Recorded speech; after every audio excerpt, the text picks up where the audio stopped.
پر میډیا چینل کې دلته حل کړی وایو. امید لرم چې تاسو ټول به روغ او خوشحاله وئ، ژوند په مزو کې به وئ.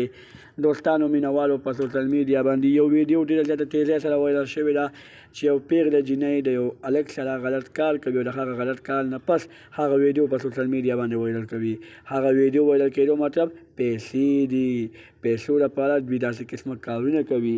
دغه ویډیو تاسو وګورئ چې دغه ویډیو نه خوندونه واخلئ.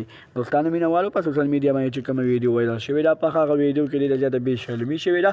په هغه ویډیو کې یو هلک د یوې پیغلې جینۍ عزت لوټ کړی دی او هغه پیغله جینۍ ورسره ښه په خوشحالۍ باندې دغه غلط کار کړی دی. دغه غلط کار ویډیو په سوشل میډیا باندې وایرل کړې ده او ډېر خلک د دغه ویډیو ګمان کوي چې دغه ویډیو ډېره زیاته غواړي چې دغه ویډیو موږ ته راکړئ او هغه ویډیو موږ سره په دې موبایل کې شته دی. نو موږ ته په کمنټ سیکشن کې خپل د واتساپ نمبر راسین کړئ چې تاسو ته موږ هغه غلطه ویډیو درسین کړو او د هغه غلطې ویډیو نه تاسو خوندونه واخلئ. دغه رنګې نورو معلوماتي ویډیوګانو لپاره زموږ خبر میډیا چینل سبسکرایب کړئ. تر انشاء اوس همغه وخت زموږ هر یوه معلوماتي ویډیو تاسو ته په اسانۍ سره میلاویږي. والسلام.